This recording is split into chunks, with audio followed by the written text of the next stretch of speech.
3월 7일 라이든 딜라이트 말씀 묵상 시작하겠습니다. 사랑하는 주님, 날마다 베푸시는 주님의 은혜를 의지하고 오늘도 우리의 마음을 주님 앞에 엽니다.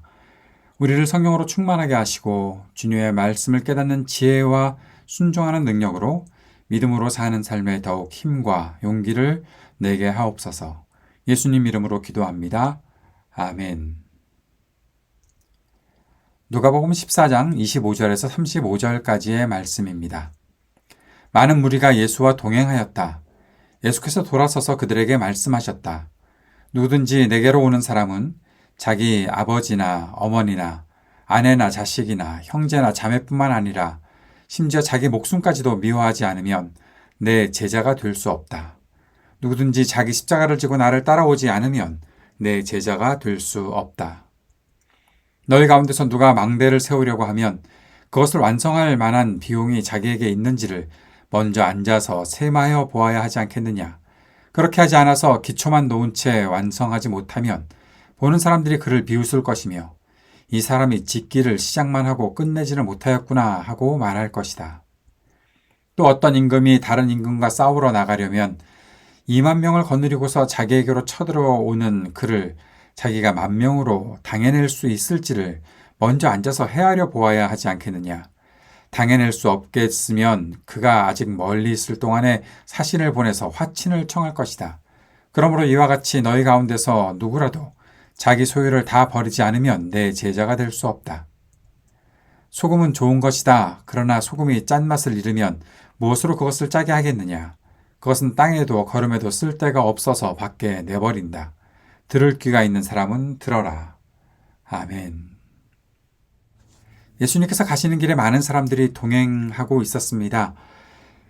그러나 예수님과 지금 동행하고 있다고 해서 그 사람들이 다 예수님의 제자는 아니었죠. 모든 사람들이 다 예수님의 제자가 될 수는 없었습니다.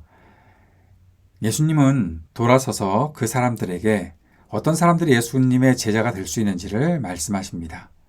그런데 이 말씀에서 우리를 상당히 당황스럽게 하고 늘 우리의 마음속에 좀 꺼림칙한 부분이 남아있는 것이 바로 예수님의 그 누구누구를 미워하지 않으면 아버지, 어머니, 부모, 형제, 자매, 아내, 가족들을 미워하지 않으면 그리고 심지어는 자기 목숨까지 미워하지 않으면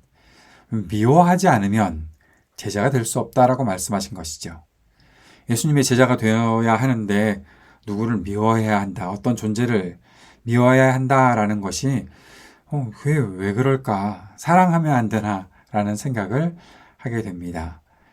사랑하라고 할 때는 안 해놓고 미워해야 된다라고 하니까 내가 사랑해야 되는데 라고 말하는 것이 우리의 모습인지 모르겠지만 여기서 우리가 잘 이해해야 하는 것이 있죠.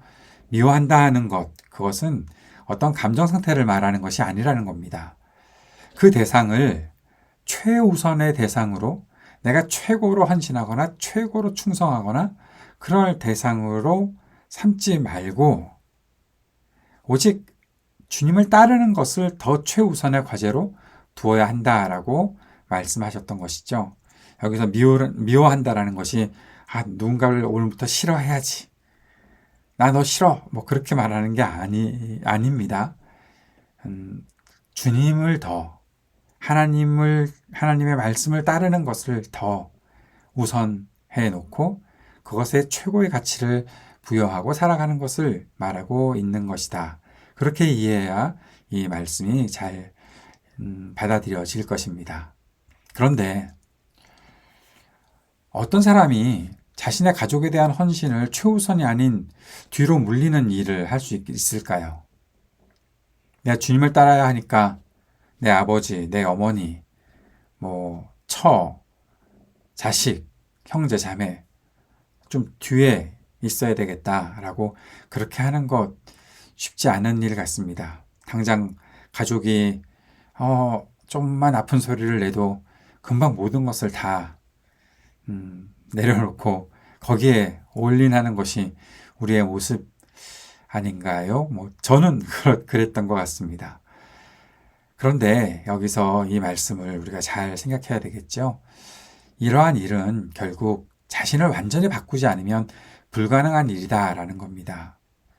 이 말씀이 자기 십자가를 지고 나를 따라오라라는 그 말씀과 연결되고 있다는 것을 우리가 이해해야 합니다. 예수님은 자신의 사회적 지위, 기반, 그것을 지키는 일보다 하나님을 따르는 일, 그리스도의 복음을 따르는 일, 그것을 가장 중요한 목적으로 해야 한다고 가르쳐 주셨던 것이죠. 그것이 바로 나 자신을 바꾸는 개혁의 일이 아닌가 생각합니다. 자신을 바꾸는 개혁, 그것이 바로 십자가를 지는 것이죠. 자신을 온전히 내려놓는 그 마음으로 십자가를 질 때 끝까지 주님을 따르는 제자가 될 수 있다는 것을 말씀하신 것입니다. 조금만 내가 더 유리한 것, 그것 찾아가려고 계산하고 있는 사람이 제자가 되는 것이 아니다라는 거죠. 너 자신의 것들을 다 내려놓을 수 있니? 그것보다 하나님 나라를, 그리스도의 복음을, 주님께서 뜻하신 일을 따르는 것을 가장 최우선에 놓을 수 있니?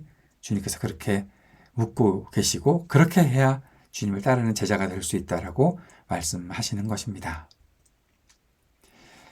그리고 예수님을 따르기 위해서 치러야 할 것이 무엇인지 충분히 이해하고 따르라고 말씀하십니다. 망대를 쌓는 것, 그리고 전쟁을 치르는 것, 그 일에 있어서도 내가 이길 수 있나? 내가 이거 잘 지어낼 수 있나? 그거 다 계산해보고 하는데 그리스도를 따르는 제자가 될 때 그 제자가 어떠한 일을 감당해야 하는지 충분히 이해하고 따라오라고 말씀하셨던 것이죠. 시작은 했는데 그 일을 마치지 못한다면 사람들에게 비웃음 살 수밖에 없다라고 말씀하셨습니다. 나 주님을 따르겠습니다 라고 해놓고 다 떨어져 나가는 그런 제자들이 있었잖아요. 그렇다면 주님을 따르기 위해 치러야 할 대가가 무엇입니까? 좀 전에 봤던 말씀이 그것이죠. 자기 소유를 다 버리는 것입니다.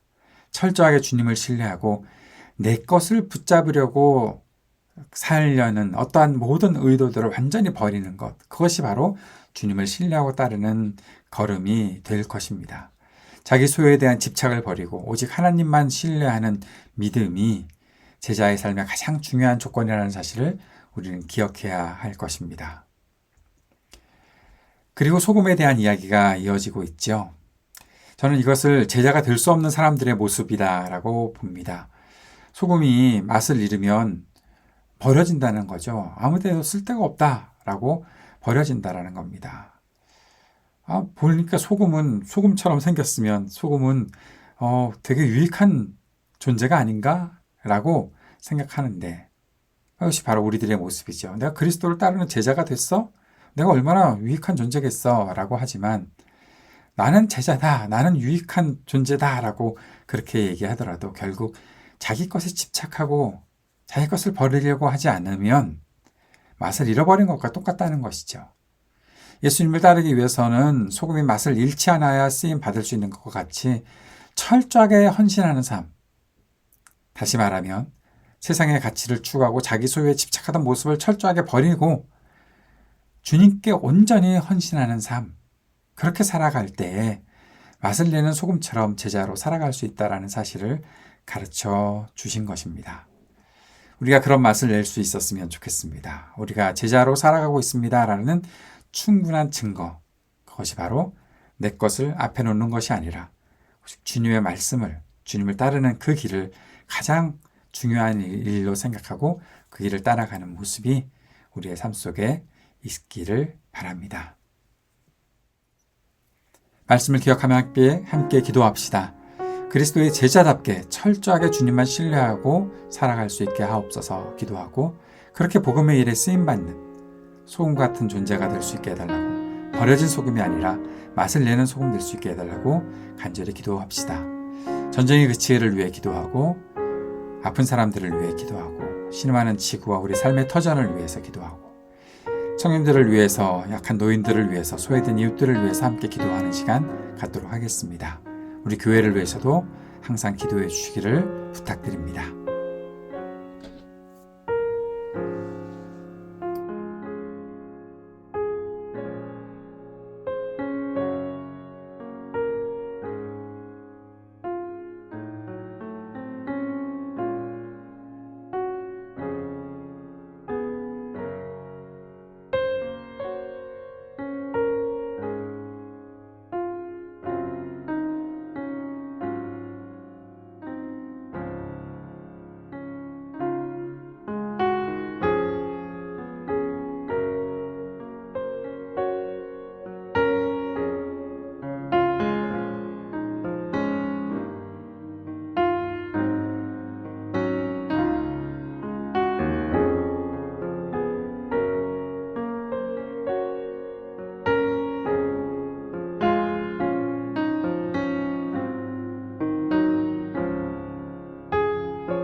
하늘에 계신 우리 아버지여, 이름이 거룩히 여김을 받으시오며 나라가 임하시오며 뜻이 하늘에서 이루어진 것 같이 땅에서도 이루어지이다.